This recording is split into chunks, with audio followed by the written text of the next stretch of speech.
Yes, Lord, magandang umaga po sa ating Taytay Public Market. Good morning po. At dapat lang po natin unahin si Lord sa buhay po natin at kinakailangan good lagi kasi si Lord ay mabuti sa atin. Narito po pala ako dahil magbahagi lang ng salita ng Diyos. Libre po ang aking pag-serve dito po sa inyo. Ako po pala si Pastor Evangelist Jedi at nagbabahagi lang po ng salita ng Diyos. Hindi po kami katulad ng mga kapatid na nag-iikot at humihingi po ng abuloy o anumang pera. Libre lang po ang aming pagpunta po dito at nais ko lang po ibahagi ang salita ng Diyos dahil mabuti ang Diyos sa ating mga buhay. Siyempre po, sa umaga pa po, nais natin siyang pasalamatan kasi may iba na po na hindi na po nakapagising dahil wala na pong hininga. Una po sa lahat, dapat lang talaga nating pasalamatan ng Diyos sa hininga kasi siya po ang nagbigay po sa atin ng hininga. Sa mga biyaya, siya po ang nagbigay sa atin ng mga blessing, mga paninda, mga mais, mga isda. Siya ang nagpatubo, siya ang nag-bless po sa mga saging. Sa lahat po ng mga bagay dito sa lupa po, wala pong ibang nagbigay sa atin ng blessing kundi ang Diyos natin. Kaya sa umagang ito po, dadalhin ko po ang mensahe sa inyong lugar sa Taytay Public Market upang kayo po ay mabless po sa umagang ito. Saglit lang po ang aking pagdating po dito, hindi po ako magtatagal. Ang aking lang pong dalhin ay ang magandang balita po sa inyong lahat. At ang nais ko lang po ay hingin sa inyo, hindi po pera, kundi kaunting oras at panahon lamang kay Lord Jesus Christ upang makinig po tayo ng salita ng Diyos. At bago tayo magsisimula, meron po akong hinanda na tema po sa inyo. At ang tema po na hinanda ko po sa inyo ay, ang pamagat ay, Buhay na Walang Hanggan. Buhay na walang hanggan. Ano po ba ang buhay na walang hanggan? Kapatid, dito sa lupa, hindi po nagtatagal ang tao. Ang bawat tao po, kapatid, ay darating ang panahon na siya po ay mamamatay. Yan po ang katotohanan. Wala po tayong, hindi po natin sabihin na hindi po tayo mamamatay. Lahat po tayo mamamatay. So yan po ay gift din ng Diyos sa atin para makarating din tayo sa kalangitan. At ang gusto ng Diyos po sa atin ay makamit natin ang buhay na walang hanggan. Ang buhay na walang hanggan na hindi ka na mamamatay. Buhay na hanggang walang katapusan. Alam niyo po mga kapatid, ang tao po dito sa lupa, binigyan ng pagpipili ng Diyos. Ang Diyos kasi pag-ibig. Binigyan ng tao na mamili kung buhay o kamatayan. Brad, bakit po, baka siguro po na may nagtanong po sa inyo, di ba Diyos siya? Bakit gumawa siya ng impyerno at itatapon lang ang tao sa impyerno? At bakit, di ba, mapagmahal siya na Diyos? Itatapon lang niyang tao sa impyerno, nilikha niyang tao. Alam niyo mga kapatid, sa una po, bago po nagsimula ang lahat, ang Diyos gumawa po ng langit. At yun po, doon po nagsimula ang lahat dahil gumawa siya ng mga anghel ng Diyos. Anghel niya para purihin at pagpalain ang Panginoon. So sa madaling salita, dumating sa panahon na ang isang anghel nagmataas sa Panginoon. At dahil sa kanyang pagmamataas at gusto niyang maging Diyos, siya po ay hinulog sa langit. At kasama ang kanyang um, mga anghel na sumuway sa Panginoon. Kaya ang Panginoon, hindi niya nilikha ang impyerno para sa tao. Ang impyerno po, kapatid, nilikha ng Diyos para sa mga sumuway sa Kanya ng mga anghel. Doon po sila ginapos sa dagat-dagatang apoy ang impyerno. Mapagmahal po ang ating Diyos, ngunit dahil sa kasalanan ng mga anghel, ayaw nilang magpasakop at nagrebelde sila sa Panginoon. Hinanda ng Diyos doon sa dagat-dagatang apoy ang mga anghel. At dahil sa katigasan ng ulo ng tao po, ayaw pa rin maniwala sa Diyos, nais pa rin gumawa ng kasalanan, ang mga tao po ay napupunta sa impyerno. Hindi po sinadya ng Diyos na ang tao ay mapunta ng impyerno, ngunit ang tao ay pumili sa impyerno. Ang Diyos, pagkapatid, ay hindi pumili sa tao na mapunta ang tao sa impyerno, kundi ang tao mismo dahil pinili niya ang kasalanan. Alam niyo po mga kapatid, noong panahon si Adan at si Eva, sila po ay binigyan ng pagkakataon ng Diyos na sila po ay mamili sa langit, sa blessing o sa sumpa. Ang sabi ng Diyos kay Adan at ni Eva, makakain ninyo ang lahat ng punong bungang kahoy. Lahat makakain ninyo, maliban lamang sa pinagbabawal ko na bunga. Alam niyo man po ninyo ang kwento na yan, di ba? Napakasimple, pero may kahulugan po yan. Ang Diyos, siya po ang Diyos ng pag-ibig. Hindi po niya prinognam ang tao na parang robot na sabihin sa tao na, sige, mahalin mo ako ha, ipoprogram. Wala nang pagpipili po kapatid, pag prinogram na ng Diyos ang tao. So may salita, ang choice po ay free gift ng Diyos sa atin. Yan po ay biyaya ng Diyos. The gift na mamili po tayo saan tayo mapunta. Kung susundin natin ng Diyos, sabi ng Biblia, mahal natin siya. Kung hindi natin susundin sa madaling salita, sumuway tayo katulad ng mga anghel ng Diyos na tinapon sa dagat-dagatang apoy. Kaya ang Diyos po kapatid, nagbigay ng isang kaparaanan kung sila ba ay susunod sa Diyos o hindi. Pero ang tao po kapatid, nais niyang sundin ang kanyang sariling pamaraan. Kaya may sa kasabihan nga, may daan na matuwid sa tao, pero sa bandang dulo nito ay kamatayan. Alam niyo mga kapatid, sabi ng Diyos, makakain mo lahat. Sa madaling salita, walang kamatayan noon. Walang kamatayan. Mamuhay ka lang. Kakain ka dyan ng isda, gulay, mais, mga lahat ng mga paninda ninyo, siguro nandun na yan sa Garden of Eden. Maliban lamang sa prutas na hindi pinagbabawal ng Diyos. Alam niyo mga kapatid, alam niyo, nakinig sila sa tinig. Ang tinig na yun kapatid ay tinig ni Satanas na nagsasabi, kung kakainin niyo yan, ay hindi kayo mamamatay. Pero sabi ng Diyos, hindi kayo mamamatay. Ay, sabi ng Diyos, mamamatay kayo kung kakainin ninyo ang pinagbawal ko. Ang sabi naman ni Satanas, totoo ba na kung kakain kayo ay mamamatay kayo? At alam niyo mga kapatid, doon nagsimula ang kanilang pag-alinlangan sa Diyos. Sa isip nila, sabi ni Satanas, kung kakainin niyo yan, sinabi lang ng Diyos yan kung kakainin niyo kasi kung makakain niyo yan, magiging Diyos din kayo. Alam niyo kapatid, ang tao ay gusto din maging Diyos. Yan po ang katotohanan. Mas pinili niya ang pagmamataas. Kaya ang nangyari po kapatid, kinain po nila. Kinain nila ang pinagbabawal ng Diyos. At nagkaroon ito ng bunga ng kamatayan. Yan po ang katotohanan kapatid. Wala pong kamatayan noon. Nilikha ng Diyos ang tao para ang tao ay mamuhay na masaganang lubos. Pero noong kinain nila ang pinagbabawal ng Diyos, doon po nagsimula ang tinatawag na kabayaran ng kasalanan. Naintindihan po ba ninyo po? Ang Diyos ay mapagmahal. Hindi po nalikha ang impyerno para sa tao, pero ang tao po ay pumili sa impyerno po. Kaya ang tao po kapatid, nagkaroon ng hangganan. Dahil sa kasalanan, ito po ang salita ng Diyos na aking bubuksan sa inyo sa umagang ito. At basahin po natin, dahil pasalitain natin ang kanyang salita, ang Diyos mismo na nagsasabi sa Roma 6 verse 23. Ang sabi niya, Roma 6 verse 23, sapagkat kamatayan ang kabayaran ng kasalanan. Tingnan mo, sapagkat kamatayan ang kabayaran ng kasalanan.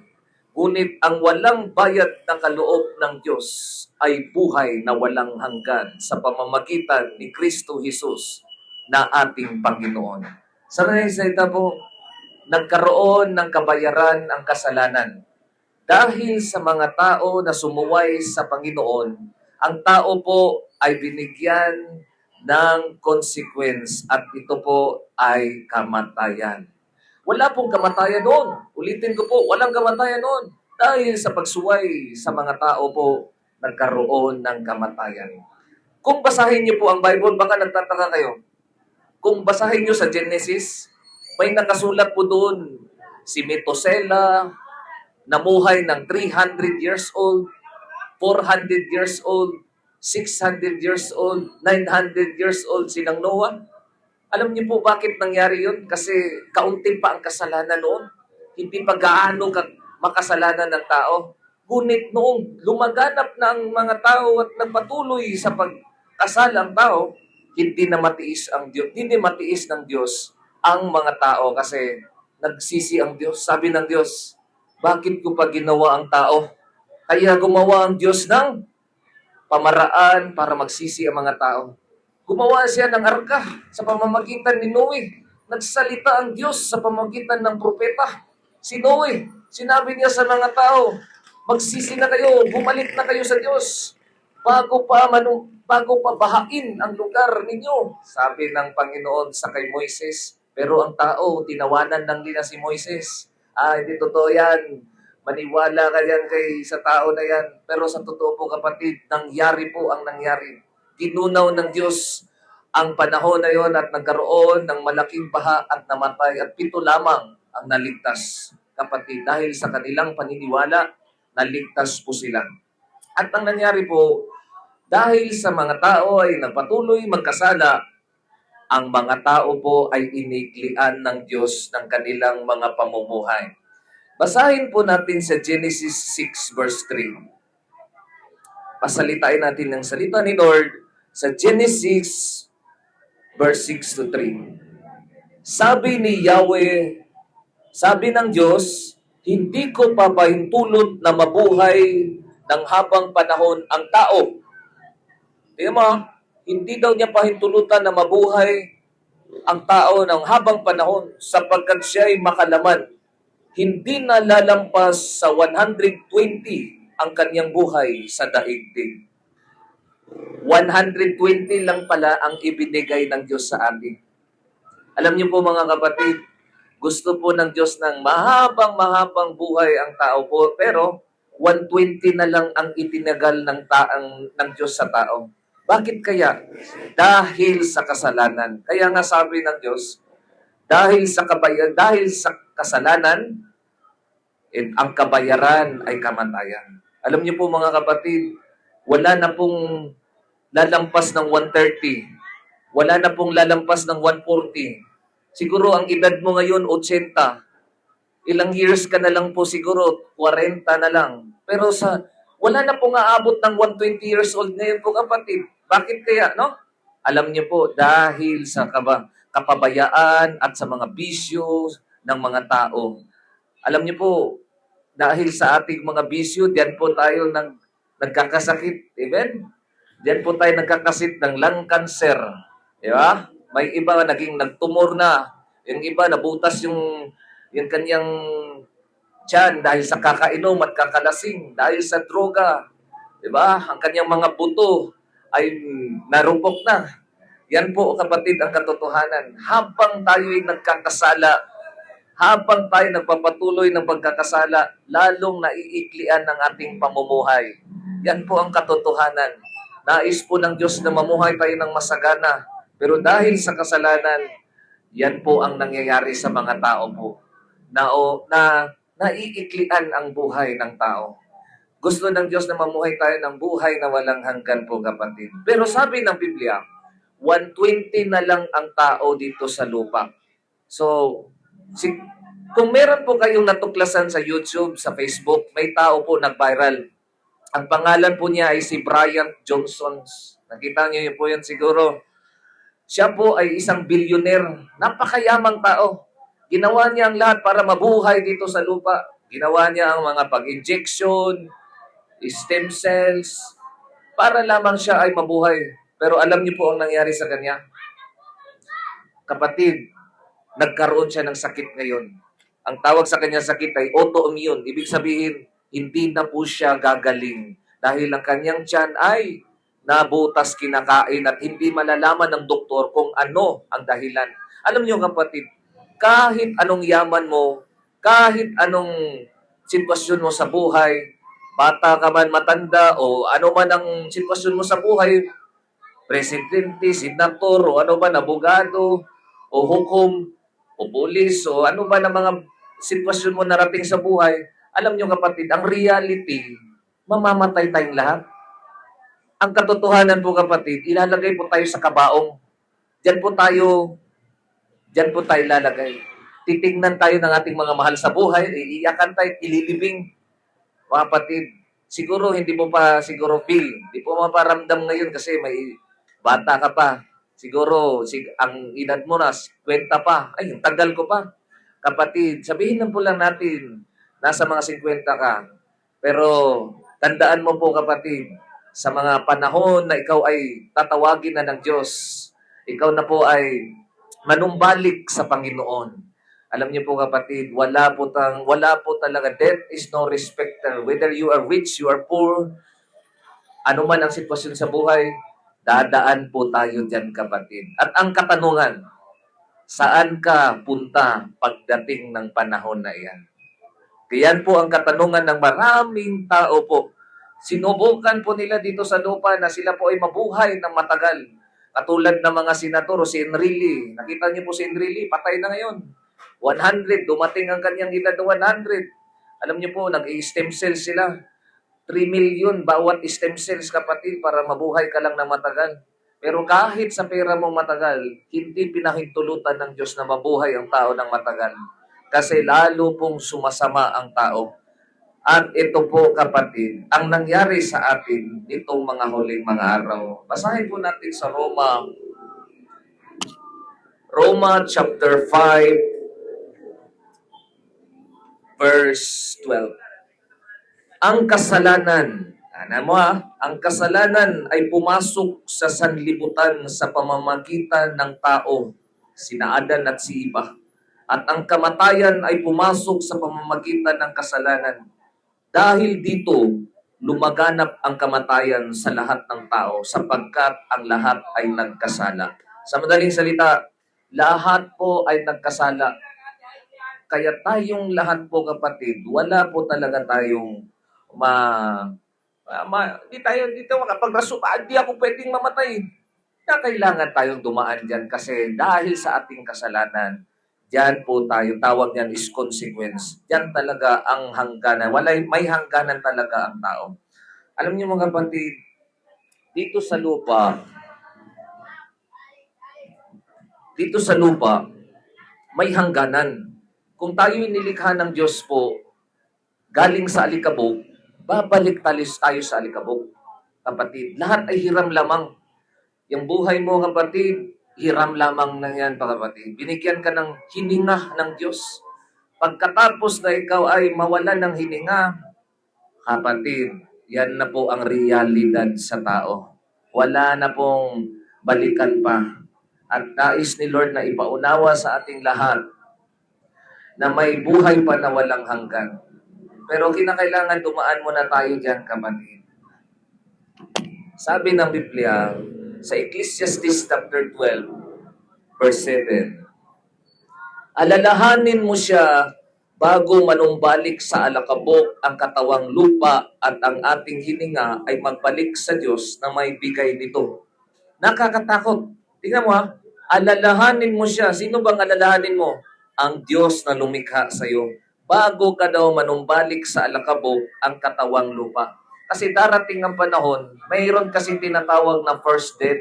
Ang first death, kapatid, ang pinakaunang kamatayan, yan po ang tinatawag na ilagay ka sa kabaong.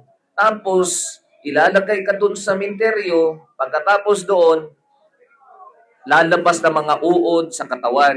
At pagkaanay na ang iyong kabaong, hanggang pupunta na doon sa alakabok ang tao. Kasama na sa alakabok. At yan po ang first death.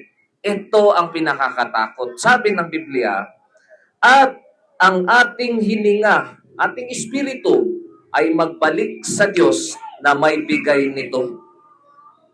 Yan po ang kakatakot-takot. Kasi lahat tayo ay babalik sa Diyos at magbibigay sulit sa Panginoon. Habang tayo'y nabubuhay dito sa lupa, kapatid, merong tinatawag na ang Diyos kasi nakikita niya ang lahat ng mga ginagawa natin. Eh sabi ng Diyos, He is a rewarder of good and evil. Kaya kapatid, kung ano man ang ginawa natin dito, aanihin din natin. Kasi sabi ng Diyos, ang kabayaran ng kasalanan ay kamatayan. So, katakot-takot sa araw na yun kasi manumbalik ka na sa Diyos. Manumbalik ka na sa Panginoon at haharap ka sa Panginoon, hahatulan ka na ng Diyos ayon sa iyong ginawa. Kapatid, tandaan niyo po ang sinabi ng Biblia, lahat tayo po ay manumbalik sa Kanya. Lahat po, wala pong tao na hindi po dadaan sa kamatayan. At ang katakot-takot lang po ay bibigay tayo ng sulit sa Panginoon sa ating mga ginawa. Kapatid, malapit na po tayo magtatapos. At nais ko lang po itong tapusin sa pamamagitan ng pagbibigay sa inyo ng pagkakataon na manumbalik na tayo sa Panginoon.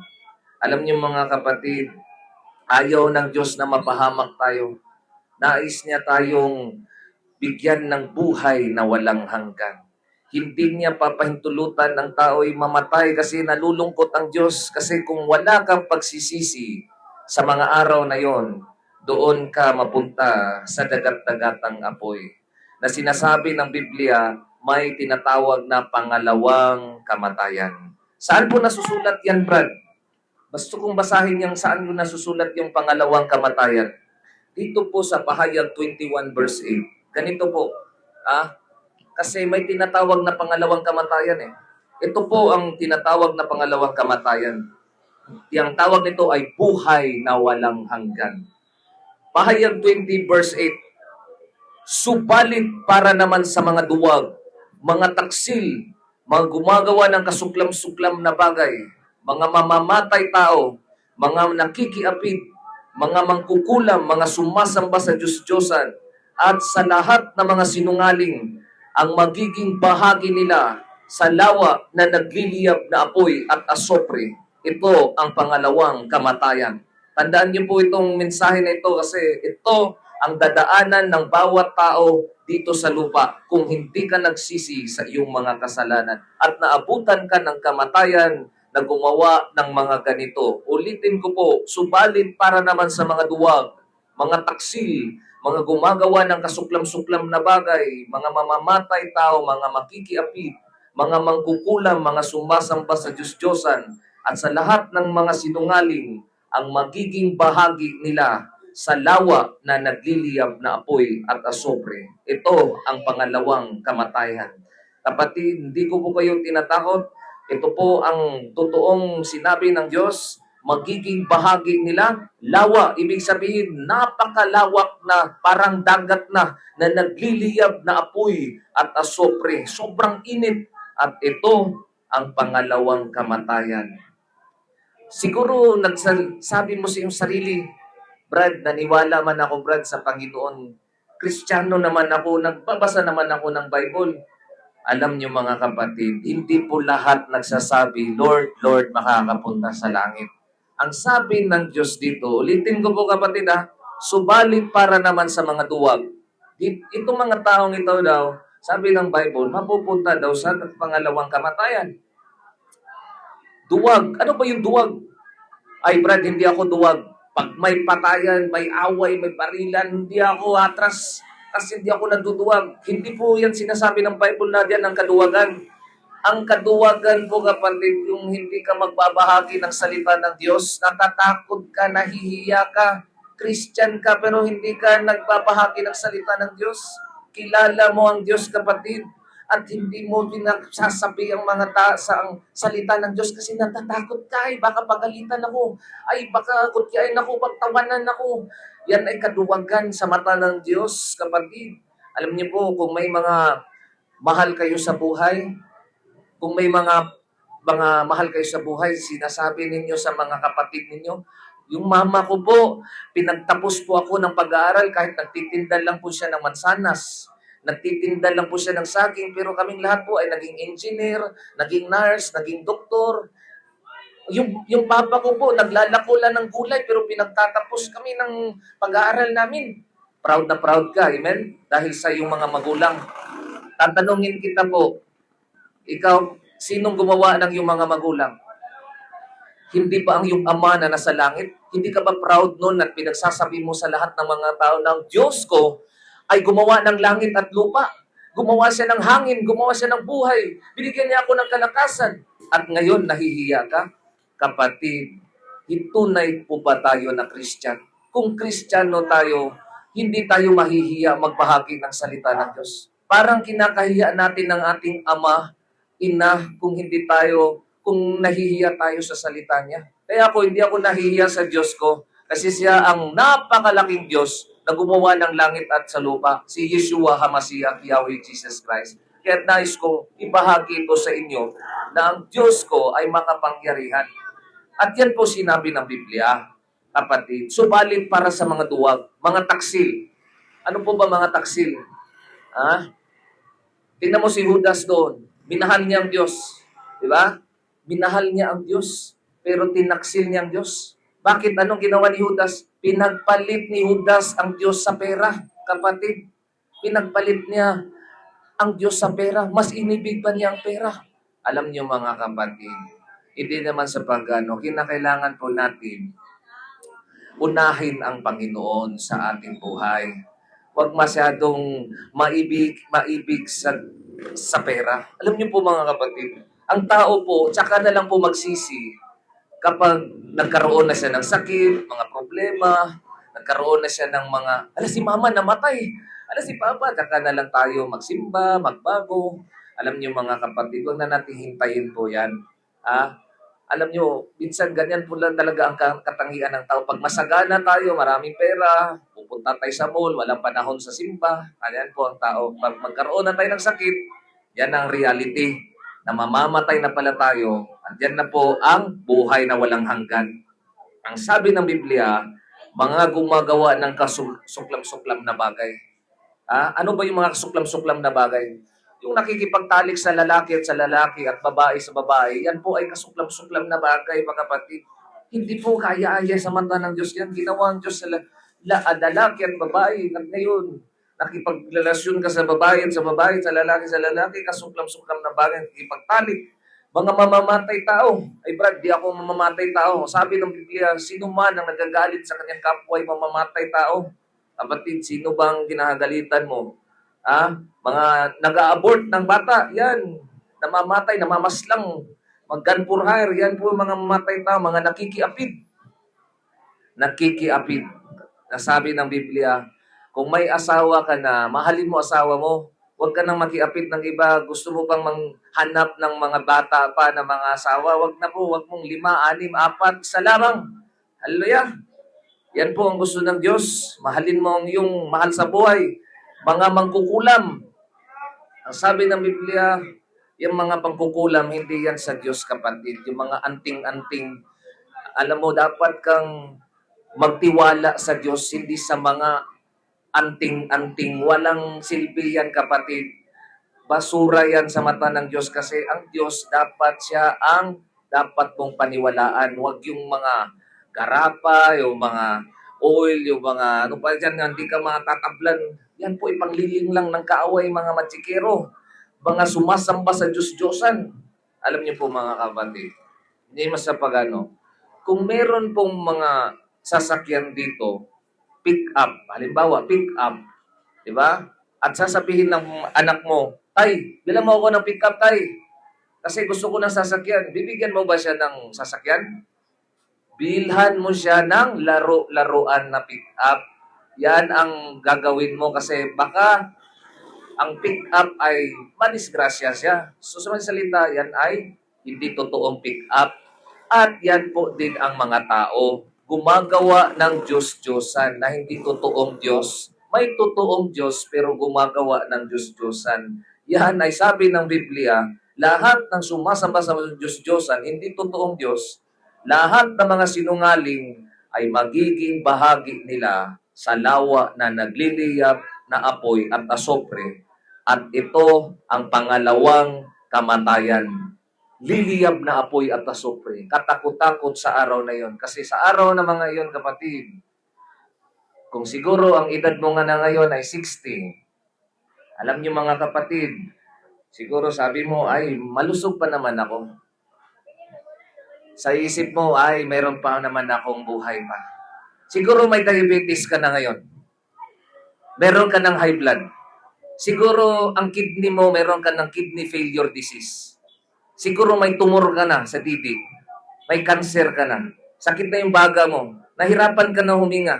Kapatid, ang katotohanan, dyan na ang kamatayan mo. Siguro na-stroke ka na at sabi mo, sige, sabi ng Diyos, anak, hinihintay kita. Sa Lunes, binigyan kita ng panahon magsisi. Tuesday, binigyan kita ng panahon magsisi. Mas inuna mo pa trabaho mo. Wednesday, 1 oras lang sana. 5 minuto na lang sana.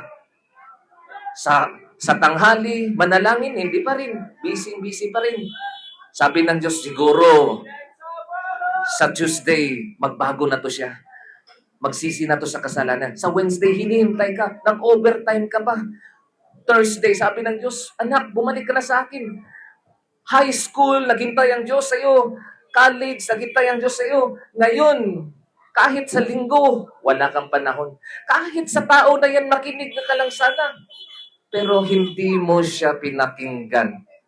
At ngayon, namatay ka na. Doon ka na sa harap ng Diyos mismo. Sabi mo, Lord, patawarin mo ako sa aking mga kasalanan. Dumating ng panahon, 80 ka na, 60 ka na, at saka ka na lang magsisi. Sabi ng Diyos, doon ka sa dagat-dagatang apoy. Ilang beses kitang binalaan, inayawan mo ako ng salita ko. Pinarating ko yan ang lingkod ko dyan sa Taytay Public Market at upang makinig ka lang ng salita ng Diyos, tinakpan mo pang yung tenga. Sabi ng Diyos, siguro wala na akong magawa pa sa iyo. Kapatid, ganito po ang hatol ng Diyos sa atin. Binigyan tayo ng maraming pagkakataon, ngunit wala na tayong magawa pa kasi mas pinili natin ang paggawa ng kasamaan. Pero ito ang magandang balita na dinala ko sa inyo dito sa Taytay Rizal. Handa ang Diyos magpatawad sa ating mga kasalanan. Kung anuman kapula ang ating kasalanan at anuman karumi tayo, si Lord Jesus Christ ay handang magpatawad sa atin kung aminin lang natin ang ating mga kasalanan. At bibigyan pa tayo ng buhay na walang hanggan. Ang sabi ng Diyos sa kanyang salita po, kapatid, bigyan po natin ng last verse po si Lord ngayon. Okay? Bago tayo magtatapos po, kapatid. Ito po ang sabi ng Diyos. Our last verse, bago tayo magtatapos, basahin po natin. 1 John 5 verse 13. Sinusulat ko ito sa inyo upang malaman ninyo na kayong sumampalataya sa anak ng Diyos ay may buhay na walang hanggan. At sabi ng Diyos, I am the resurrection and the life. Kahit mamatay ka, bubuhayin ka. Naniwala ka ba?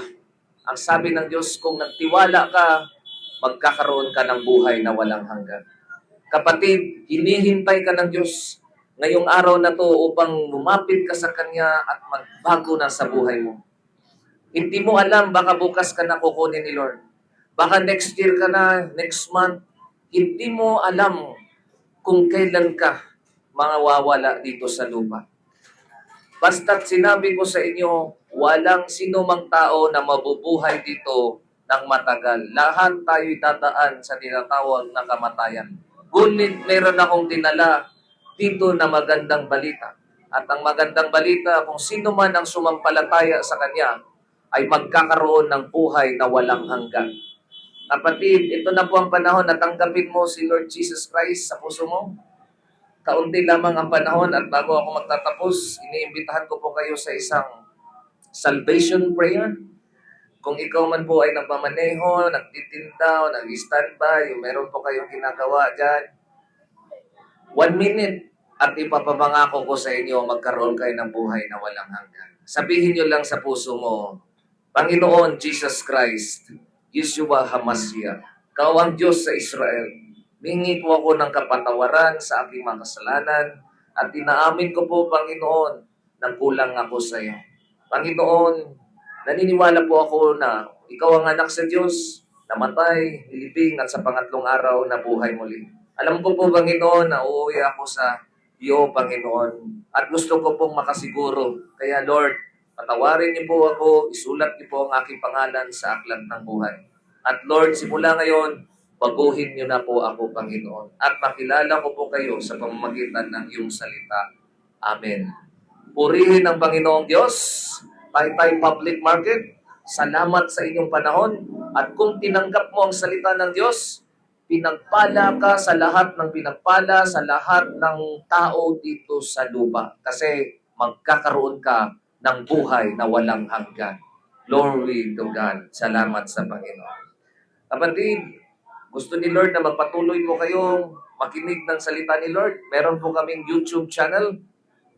At para po kayo po ay lalago sa inyong pananampalataya, visit nyo lang po ang YHWH 102 o Yahweh 102. Type nyo lang sa YouTube, YHWH 102.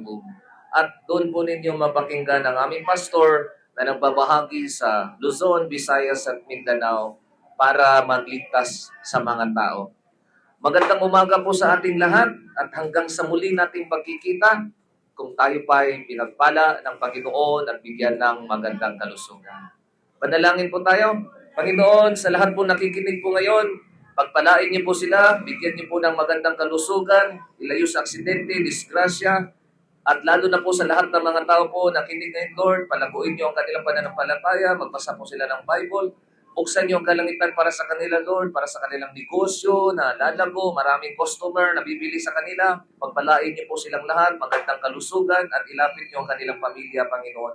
At lalo na bigyan ng magandang kalusugan sa pangalan ni Yeshua HaMashiach, Yahweh Jesus Christ. Amen. Magandang umaga po sa ating lahat. Glory to God. Amen.